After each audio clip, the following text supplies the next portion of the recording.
Gusto malaman ng taong bayan yung pera nila. Now, if you think that you really want to know the truth,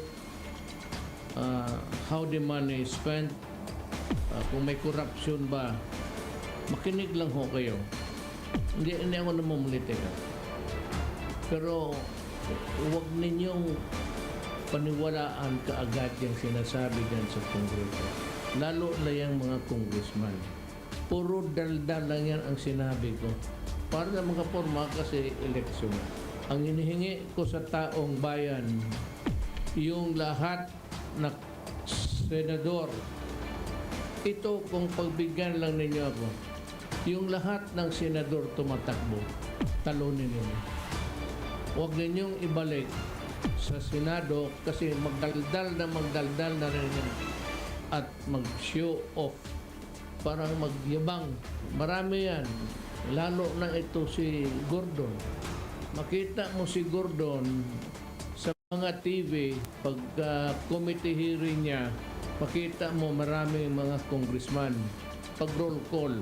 Pero dahan-dahan yan, mawala kasi si Gordon, ang champion noong nanalo sa ilang taon yun.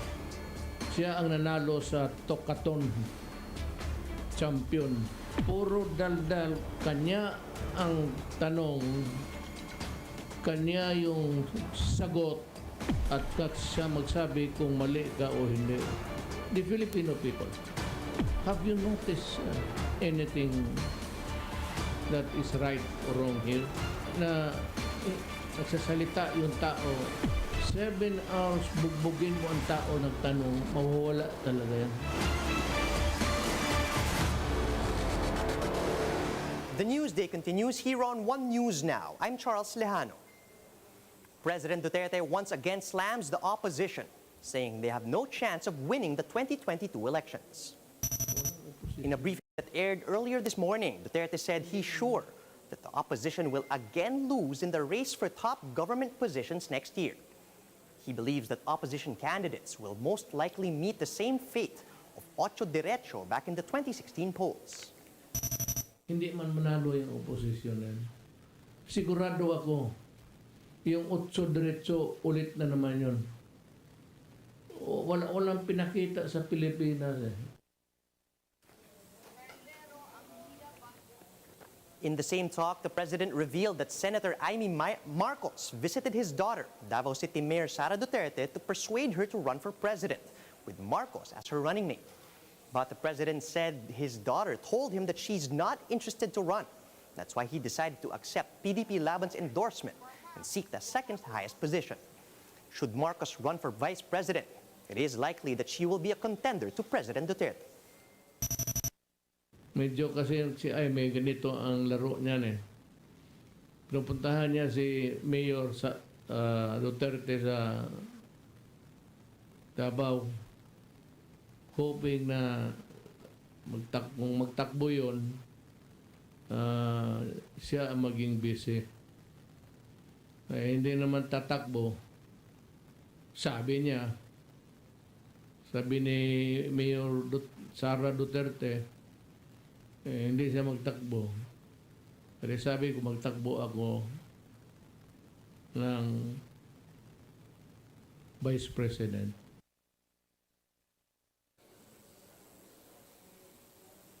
President Duterte also defended his former economic advisor Michael Yang against allegations that he's a drug lord. Duterte first discredited veteran anti-drug cop and whistleblower Eduardo Asierto. The president insisted that Asierto was making things up and claimed that he is one of the top kidnappers in the country. At the same time, the chief executive said that China would have warned him if Yang turned out to be a criminal. Michael Yang has been in business here in the Philippines for 20 years. Akala ko ba we are inviting investors? That's why I went to China several times to ask them to help us. Investments, yung pera nila, ibuhos mo nila dito para magkaroon tayo. Itong Michael Yang na ito, kasama palagi kung makipagkita sa akin si Ambassador, yung the previous one, si Jao, yung na-transfer ngayon sa Indonesia, o di tawagin natin. Kaya bakit ako magduda? Bakit ako magsabi na drug lord siya? Si Jao, pag nagpunta ng Davao, doon natutulog sa bahay niya.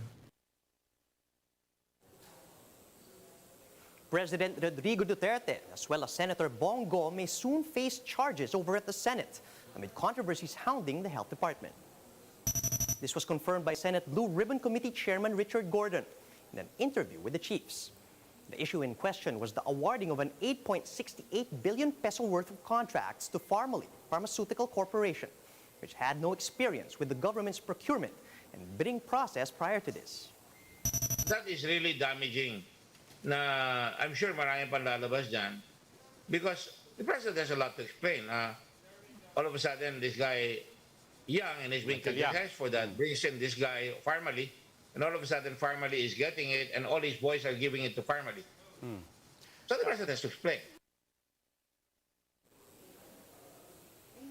Gordon said that other senators have already pledged their support should the proceedings result in the investigation of their own colleague, Bongo. He also criticized the newbie senator for still acting as an assistant of the president, despite being a member of the legislature. I find it abhorrent that you're a senator and you're still acting as the EA of the president. You attend all the meetings there. That's why I spoke right away when the president attacked us and said, "Wag kayong makinig dyan sa Senado, puro forma yan." Well, I had to answer. We are a co-equal branch of government and we're doing what we're supposed to do, oversight what is happening in the executive. And when we do that, we're following the oath of office na sinumpaan namin. The word war continues over at PDP-Laban this week. This comes after the Pacquiao-led faction of the ruling party ousted President Duterte as party chairman, while Senator Bongo officially declined his presidential nomination made by Cusi's group. Los Baños with the details. After losing in his most recent boxing bout in the U.S., Senator Manny Pacquiao is back in the country to face a new fight, this time in politics. But when asked if he will run for president, sasabay ko na yan para pati sa decision ko sa politics. Formal announcement ako pagdating ng pagkatapos ng quarantine. But even before he landed, Pacquiao supposedly took part in a big shake-up within PDP-Laban. The party's National Council ousted President Rodrigo Duterte as party chairman and Energy Secretary Alfonso Cusi as vice chairman. The so-called original faction elected Senator Coco Pimentel to the top post, while former Eastern Samar Governor Lutgardo Barbo will replace Cusi. House Deputy Speaker Arnie Teves will also take over Melvin Matibag's post as Secretary General. The changes are effective immediately. Overstaying na po si Chairman Duterte sa kanyang posisyon and si Vice Chairman po si Jan kasi sila po ay inappoint lamang ng liderato ng PDP-Laban noong 2016. Klarong-klaro po sa bylaws namin na ang party position ay maximum of 2 years lamang. But the Cusi faction downplayed the elections as comedy. Matibag said Pimentel is irrelevant. He also stressed that Duterte is keeping his post.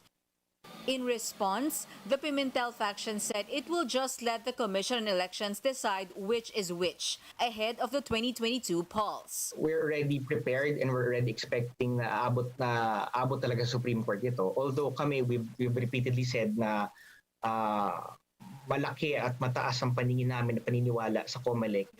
PDP-Laban is set to proclaim its standard bearer in its National Assembly this September. Munsek said Pacquiao is poised to be the party's bet for 2022. The party is also set to announce its slate. More than 12 po talaga yung pangalan. In fact, merong long list. Talagang tinitrim lang po namin. The Cusi faction's top pick, Senator Bongo, has officially declined endorsement. Go maintained that he is not interested in the presidency, but Cusi still wants him to reconsider. But for the Pacquiao faction, Go's move is expected and nothing but smoke and mirrors. We really believe that it is not really Senator Bongo naman yung real candidate nila. They have another candidate who is also from Davao. Reporting for News 5, Los Baños, we are One News.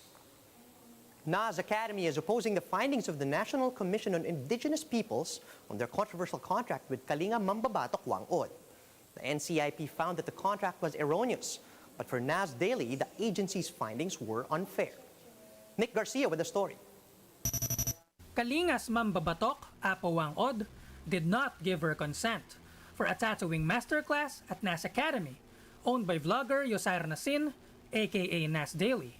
Those were the findings of the National Commission on Indigenous Peoples after it interviewed Apo Whang-Od, her family, and Kalinga officials. The NCIP said Whang-Od is not aware of any contract, much less affix her thumbprint onto one. The agency said Nas Daily's promises are outside of a written agreement. The Mambabatok's representative, Stella Palangdao, said they were asked to sign a deal for mere filming, interview, and photography. Worse, the NCIP found out that the contract was grossly onerous. Nas Daily would have exclusive ownership of the course and has full rights to alter and transfer its contents unilaterally. Nas Daily denied the NCIP's pronouncements.